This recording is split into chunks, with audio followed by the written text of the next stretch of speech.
ମୁଁ ଆଶା କରୁଛି ସମସ୍ତେ ବହୁତ ଭଲ ଥିବ। ଆଜି ଗୋଟେ ନୂଆ ଅପଡ଼େଟ୍ ନେଇକି ମୁଁ ଆସିଛି, ଯେଉଁଟାକି ୱାର୍କ ଫ୍ରମ୍ ହୋମ୍, ଘରେ ବସି ମଧ୍ୟ ଆମେ କାମ କରିପାରିବା। ଓକେ, ଆମେ ସିମ୍ପଲି ଗୁଗୁଲ୍ କ୍ରୋମ୍କୁ ଯିବା, ଗଲା ପରେ ଆମେ ସେଠି ସର୍ଚ୍ଚ କରିବା ଓନ୍ଲି ଆସ୍ପିରାଣ୍ଟସ୍ ଡଟ୍ ଇନ୍। ଓକେ, ଏ ଯେଉଁ ଉପରେ ଶୋ କରିଛି, ସର୍ଚ୍ଚ କରିଛି ମୁଁ ଓନ୍ଲି ଆସ୍ପିରାଣ୍ଟସ୍ ଡଟ୍ ଇନ୍କୁ ଆମେ ଏଣ୍ଟର କରିବା। କଲା ପରେ ସବୁ ଗଭର୍ଣ୍ଣମେଣ୍ଟ ଜବ୍ସ ଗୁଡ଼ା ଆସିବ, ପ୍ଲସ୍ ପ୍ରାଇଭେଟ୍ ଜବ୍ ଗୁଡ଼ା ମଧ୍ୟ ଆସିବ। ଓକେ, ଏଠି ଗୋଟେ ଟେଲିକଲର୍ ଜବ୍ ଆମର ରହିଛି, ଦେଖିପାରୁଥିବେ। ତାକୁ ଆମେ ଡିଟେଲରେ ମୁଁ ଦେଖାଉଛି, ଆଉ କେମିତି କ'ଣ ତାକୁ ଆପ୍ଲାଏ କରିବେ ସେସବୁ ମଧ୍ୟ ମୁଁ ଦେଖାଇଦେବି। ଓକେ, ଏଇଟା ଆମର ଟେଲିକଲର୍ ଜବ୍ ରହିଛି।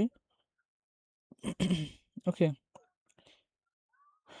ଟ୍ୟାଲେଣ୍ଟସ୍ ଟେକ୍ନୋକ୍ରାଟ୍ ପ୍ରାଇଭେଟ୍ ଲିମିଟେଡ୍ କମ୍ପାନୀ, ଏଇଟା ବୁଝାଉଛି। ସେ ସିମ୍ପଲି ଟେଲିକଲର୍ ପାଇଁ ଭ୍ୟାକେନ୍ସି ତାଙ୍କର ଆସିଛି। ଆମେ ଦେଖିଦେବା ୱାର୍କ ଫ୍ରମ୍ ହୋମ୍, ଆମେ ଘରେ ବସି ମଧ୍ୟ କାମ କରିପାରିବା। ଓକେ, ତ ସାଲେରୀ ରହିଛି 10,000ରୁ 11,000 ପର୍ ମନ୍ଥ ରହିଛି। ଆଉ ଏଇଟା ମନେ ରଖିବ, ଏଇଟା ହେଉଛି work from home. Okay, full time ରହିଛି, ଏକ୍ସପିରିଏନ୍ସ ହେଲେ ବି ଚଳିବ, ଆଉ ହେଉଛି ଫ୍ରେସର୍ ହେଲେ ମଧ୍ୟ ଚଳିବ। ଓକେ, ସିମ୍ପଲି ଇଂଲିଶରେ ନଲେଜ୍ ରହିଥିବା ଦରକାର, ଆଉ ହିନ୍ଦୀ, ଇଂଲିଶ ଆଉ ଓଡ଼ିଆ ମଧ୍ୟ ନଲେଜ୍ ରହିଥିବା ଦରକାର। ଟୋଟାଲି ଭ୍ୟାକେନ୍ସି ଅଛି ସିମ୍ପଲି 1 to 9 ଭ୍ୟାକେନ୍ସିସ୍ ରହିଛି। ତାର ଜବ୍ ଡେସ୍କ୍ରିପସନ୍ ଦେଖିବେ। ଏଇଟା ହେଉଛି ଚେନ୍ନାଇ କମ୍ପାନୀ, ଲୋକେସନ୍ ହେଉଛି ଚେନ୍ନାଇ, କିନ୍ତୁ ଆପଣମାନେ ଆପ୍ଲାଏ କଲା ପରେ ଆକୁ ଘରେ ବସି କରିପାରିବେ। ଓକେ, ଜବ୍ ଟାଇମିଂ ରହିଛି 9:30ରୁ 6:30 PM ପର୍ଯ୍ୟନ୍ତ। ଓକେ, ଏକ୍ସପିରିଏନ୍ସ ସିମ୍ପଲି ଫ୍ରେସର୍ ରହିଛି। ଓକେ,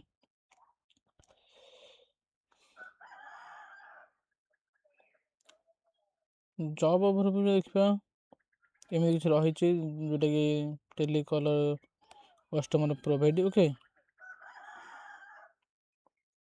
ଡିପାର୍ଟମେଣ୍ଟ ତାର କ'ଣ ରହିଛି ନା କଷ୍ଟମର୍ ସପୋର୍ଟ ଡିପାର୍ଟମେଣ୍ଟ ରହିଛି। ସେଇ ମନେକର ଯେଉଁ କଷ୍ଟମର୍ ମାନଙ୍କର କିଛି ପ୍ରୋବ୍ଲେମ୍ ଥିବ, ସେମାନେ କଲ୍ କରିବେ, ତାଙ୍କୁ ଆପଣମାନେ ରିପ୍ଲାଏ ଦେବେ। ଓକେ, ତାର ଯେଉଁ ଆମର ରହିଛି ଡେଜିଗ୍ନେସନ୍, ସେଟା ହେଉଛି BPO ଡେଜିଗ୍ନେସନ୍ ରହିଛି। Employment full time, shift day shift. Okay, ଆଉ ଏଜୁକେସନ୍ ଗ୍ରାଜୁଏଟ୍ ହେଇଥିବା ଦରକାର, ଇଂଲିଶ ଲେବୁଲ୍ ଗୁଡ୍ ହେଇଥିବା ଦରକାର। ହେଲା, gender any gender, mail female 2 ଜଣ ମଧ୍ୟ ଆପ୍ଲାଏ କରିପାରିବେ।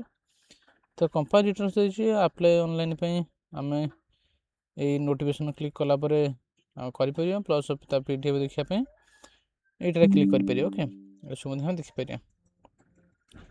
ସେସବୁ ଦେଖିକି ସିମ୍ପଲି ଆମେ ଆପ୍ଲାଏ ଅନଲାଇନ୍ କରିକି ମୁଁ ଦେଖାଉଛି। ଆପ୍ଲାଏ ଅନଲାଇନ୍ କଲାପରେ ଡାଇରେକ୍ଟ ଆମେ ସେ ଜବ୍ କତିକି ପଳେଇ ଆସିବା। ତାପରେ ଏଠି ଆପ୍ଲାଏ ଫର୍ ଜବ୍ କରିବା।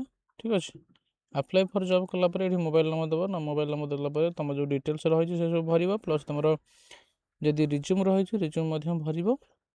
ତାପରେ ସେମାନେ ଯେଉଁ କମ୍ପାନୀ HR ରହିଛି, ସେ ଆପଣମାନଙ୍କ ରିଜ୍ୟୁମ୍ ଦେଖିବେ, ଦେଖିଲା ପରେ କଲ୍ ବ୍ୟାକ୍ କରିବେ। ଓକେ, କଲ୍ ବ୍ୟାକ୍ କରିବେ, ପ୍ଲସ୍ ଇଣ୍ଟରଭ୍ୟୁ ପାଇଁ ଡକେଇବେ। ଯଦି ଆପଣମାନେ ଇଣ୍ଟରେଷ୍ଟ ଥିବେ ଇଣ୍ଟରଭ୍ୟୁ ଦେଲା ପରେ ତାହେଲେ କରିବେ, ଯେଉଁ ନଥିବେ ତାହେଲେ ମନା କରିପାରିବେ ସିମ୍ପଲି। ବୁଝୁଛି? ଓକେ, ଆଉ ନେକ୍ସଟ ଭିଡ଼ିଓ ଦେଖା ହେବ ଗୋଟେ ନୂଆ ଅପଡ଼େଟ୍ ନେଇକି। ଆଉ ଥ୍ୟାଙ୍କ ୟୁ।